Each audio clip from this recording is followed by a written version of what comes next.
In today's digital age, Instagram has become a central part of our lives. I had about 400 followers, a decent number for someone in a small rural town. One night, while I was watching TV, my phone buzzed. A girl named Lily had started following me on Instagram. Curious, I opened her profile. She was stunning, with long auburn hair and piercing hazel eyes. She had around 6,000 followers and a collection of photos that looked genuine, with hundreds of likes and comments. Intrigued, I strolled through her pictures, which showcased her travels and daily life. There were pictures of her at the beach, hiking in the mountains, and enjoying coffee at quaint little cafes. Everything seemed real. As I was browsing, she sent me a direct message. "Hey, I don't usually do this, but I think you're really cute." Flattered and a bit skeptical, I replied, "Thanks, you're really pretty too." We started chatting, and the conversation flowed naturally. We talked about our hobbies, favorite movies, and life in our small towns. After a few days of messaging, we decided to meet up. She suggested a local cafe known for its cozy atmosphere and great coffee. On the night of our meeting, I got ready, feeling a mix of excitement and nervousness. Just as I was about to leave, Lily texted me. "Hey, my car broke down. Can you come pick me up? I'm at Maple and 5th, near the old warehouse." Something about the location felt off, but I brushed it aside. I drove to the address she provided, a desolate area with an abandoned warehouse and dense woods on either side. The night was eerily quiet, and the only sound was the crunch of gravel under my tires. I saw a car with its hood up, but the windows were tinted so dark I couldn't see inside. I called out her name, but there was no response.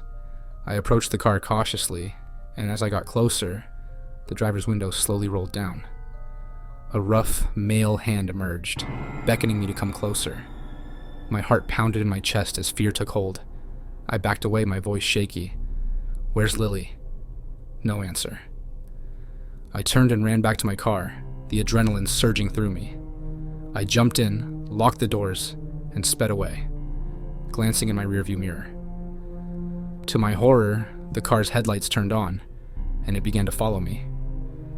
I drove through the winding streets, making random turns to lose the car. Finally, I saw the headlights fade away in the distance. When I got home, I immediately checked Instagram. Lily's profile had blocked me.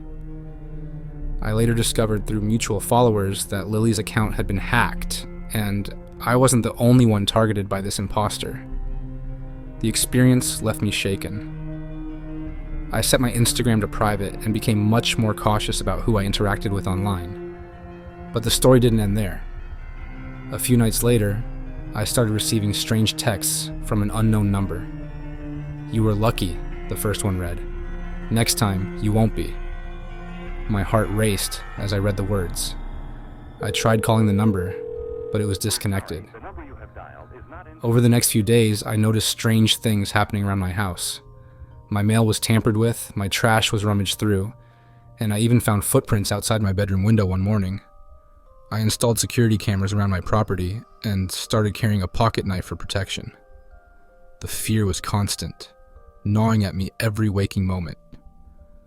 One night, as I reviewed the security footage, I saw him, a shadowy figure lurking at the edge of my property, just beyond the range of the lights.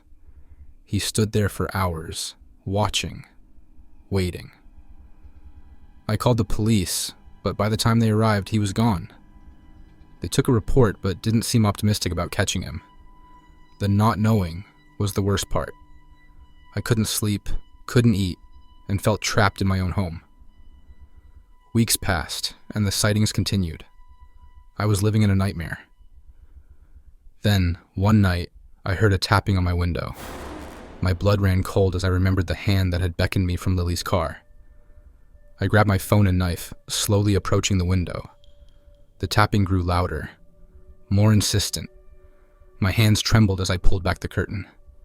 There he was, standing inches from the glass, his face obscured by a hood. I screamed and stumbled backward, dropping my phone. The figure didn't move, just stared at me with those dark, soulless eyes. Summoning every ounce of courage, I lunged forward and stabbed the knife through the window, shattering the glass. He fled into the night, and I collapsed to the floor, sobbing.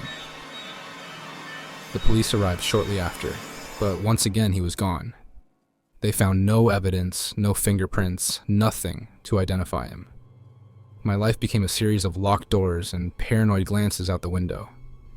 Eventually, I decided to move away, leave the town and the memories behind. But even now, in a new city with new people, I can't shake the feeling that he's still out there, watching, waiting for the next chance to strike. I deleted my Instagram and disappeared. For a while, everything seemed normal. My Instagram account was public, and I enjoyed sharing snippets of my life with my 1,100 followers. Most were friends, family, and acquaintances, but occasionally strangers would follow me, like my pictures, and leave comments. It was all harmless, or so I thought.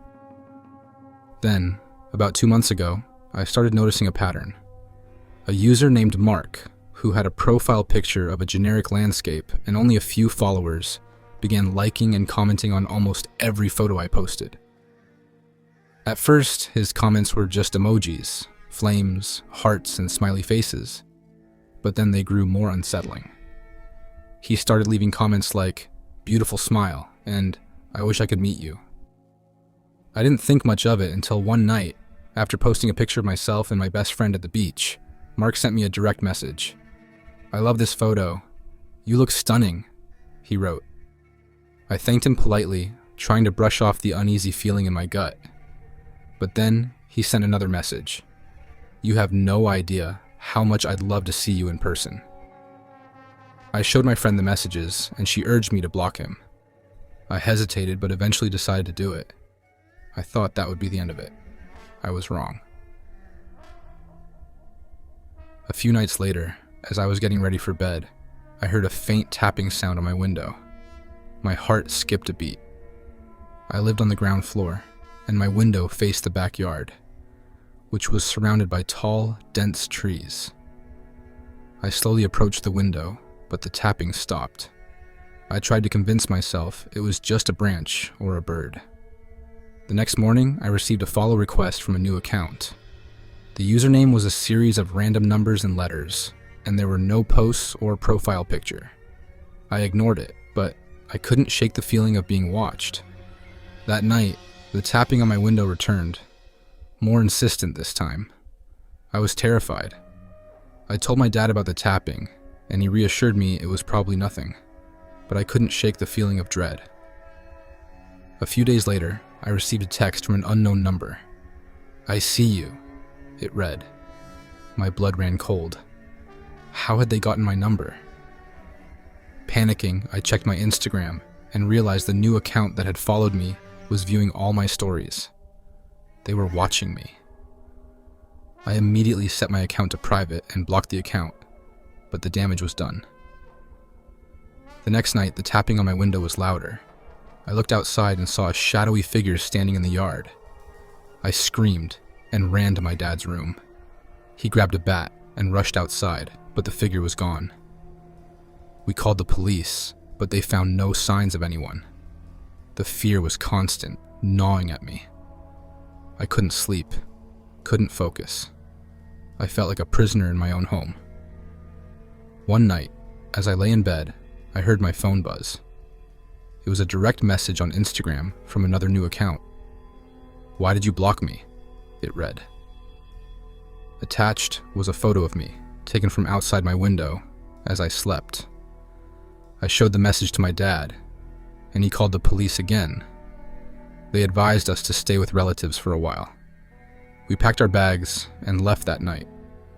I stayed with my aunt and uncle, but the fear followed me. I felt like I was being watched wherever I went. The police eventually traced the messages to a disposable phone, making it nearly impossible to track down the person. The investigation hit a dead end. I deleted all my social media accounts and tried to move on with my life, but the paranoia remained. Months passed, and I slowly started to feel safe again. But every time I heard a noise at night or saw a strange car parked on the street, my heart would race. I couldn't shake the feeling that someone was out there, watching me, waiting for the right moment to strike. Even now, as I write this, I can't help but glance over my shoulder. The internet can be a dark and dangerous place, and I learned that lesson the hard way. All I can do is stay vigilant and hope that I never have to face that kind of terror again.